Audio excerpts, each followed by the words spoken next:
Thanks for clicking on the video. My name's Tom Allsopp, and today we're going to talk about the overhead. I've not actually done a video on this yet, and I've got some good advice for you. Oh, that's the one.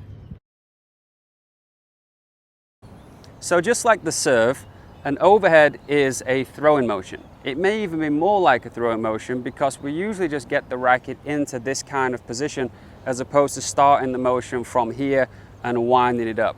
So you're getting straight into a position like you throw, and just like a throw, we have different types of throws. Sometimes you may just throw a very controlled throw to a friend, and sometimes you might try and throw a fastball. From my experience, a lot of people are trying to hit overheads as hard as they can, trying to throw a fastball on every overhead, and it's not always that easy. Sometimes it's windy, sometimes it's sunny, sometimes you haven't warmed them up, sometimes you're looking up at the lights, and you have to sometimes treat it like a simple throw where you're not winding it up and really dropping the racket down your back and accelerating.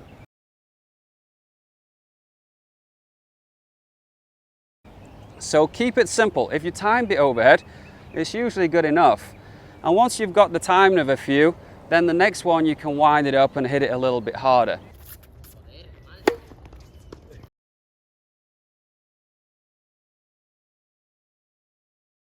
But you have to respect this shot. It's not as easy as people seem to think it is. And you haven't hit one all day, ball goes up, the sun's there, the wind's blowing, and you're just trying to throw your arm and racket at the ball as fast as you can. You're going to make some errors. And as soon as you miss a few, next time it goes up, your confidence is shot. They always say your confidence takes the escalator up and the elevator down. All right, you can lose confidence quick. You miss one or two overheads, next one goes up, and it doesn't matter that you've made the last 1,000 before that, you instantly lose confidence. So keep it simple. It's okay to start your first few overheads with a short throwing motion and then build on that.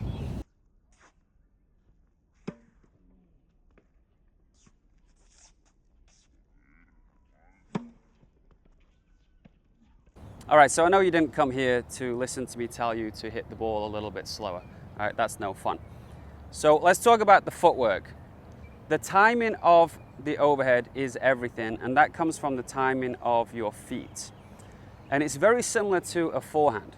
So if you think about hitting a forehand, if you go close stance, you should be stepping on your front foot and going step, hit. There's a rhythm to it. Step, hit. It's not like step and then wait 3 seconds and then hit. You want to be in rhythm. So step, hit. There's timing to it. Same if you play off your right leg, you play open stance. Step, hit. It's exactly the same for the overhead. The ball goes up there. I don't care what you do. You can do a little bit of a jig as it's up there, but your last step can be step, hit. Same if you play off the right foot, step, hit. Now, if the ball is to the right of you, you may end up playing open stance if it's just comfortable because you step into the side.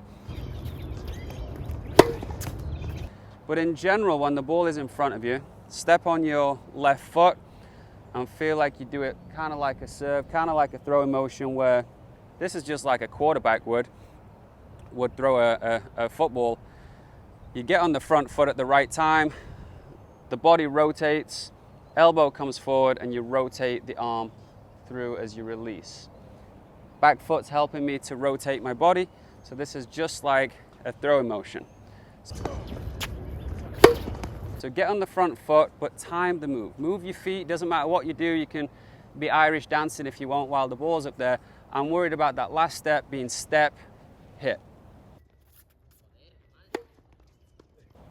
Now, if you're moving backwards to hit an overhead, that's when playing off your right leg is going to be really useful. Another thing is the movement back to that position. We don't want to be backpedaling, so you just need to be doing a crossover, moving backwards so that you can play off your back foot and you can cover more distance as you're moving backwards. Now, people seem to get pretty confused about the crossovers. All the crossover is, moving back for an overhead, is if I'm looking this way and I'm just running this way, that's it. You've just mastered it.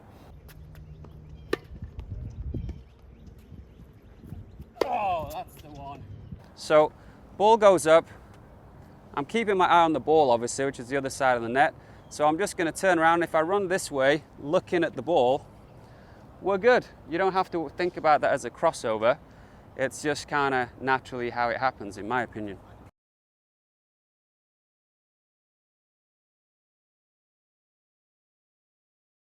So as you're moving back and you're kind of running or doing a crossover, however you want to explain it, you're going to get onto your right foot.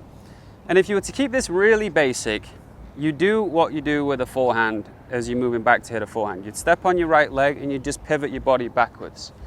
So if I'm doing the same move, off my right leg and just pivot backwards. I'm making sure I'm not backpedaling because I don't get anywhere and you end up falling over and you can't rotate your body properly. So first move has to be crossing your foot this way, which is just like running. Get on your back foot and just rotate your body this way. Now, if you're doing it with a little bit of speed, you're going to be coming off the ground a little bit. And it's kind of important as you're doing it a little bit faster that your right leg kicks this way to keep you balanced so you don't fall backwards. Make sense? So off your right leg, onto your left, kick your right foot forwards to keep your balance from falling backwards. If you don't do that, you might end up falling over a little bit. So just to be super clear, I'm going to show you a bunch of overheads where I play them off my back leg, moving backwards. And you'll see that the more speed I'm moving with and the more stretched I am, the more that right leg is going to kick forwards. But if I have a relatively comfortable overhead playing off my back leg, that right leg won't kick forwards that much. But usually it will end up in front of my left by the time my left foot lands. So the left leg acts as a counterbalance, and sometimes it's needed a lot and sometimes not so much. So whether you're moving forwards or moving back, playing off your front foot or your back foot, it's all about timing. As you get back here onto this right foot, if you're too early, your whole balance is going to be thrown off. So it's got to be step, hit. Same on the front foot, step, hit. You can get away with it a little bit more on the front. You could step and then, not quite be in the right place, and I guess you could still make a shot. But on that back foot, super important to get the timing of step, hit. So I started this video by talking about decision making. Not whacking every single ball, but figuring out when is the right time to just keep it simple and make sure you hit a clean shot. Now, what tends to happen is people see the ball, they make up their mind that they're going to hit a regular overhead and crush it. The wind blows it or they don't line it up right, and it ends up being a shot from here, and they go through with the original plan. So you've got to be able to make adjustments halfway through the shot, mid-shot. You may line up for a shot, maybe the wind blows it. We'll give you the benefit of the doubt and say it was the wind's fault. But maybe you just lined it up wrong.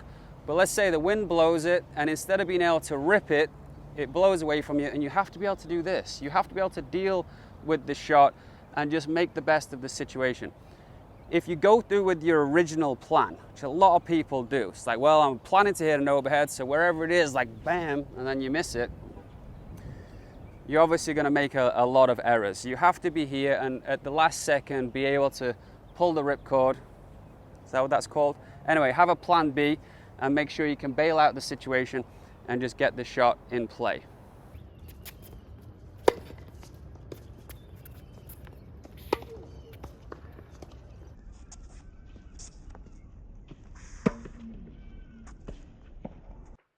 Alright, so now that you've mastered the overhead, check out this video on the volley. It's going to help you to develop better hands around the net and become an all-round better net player.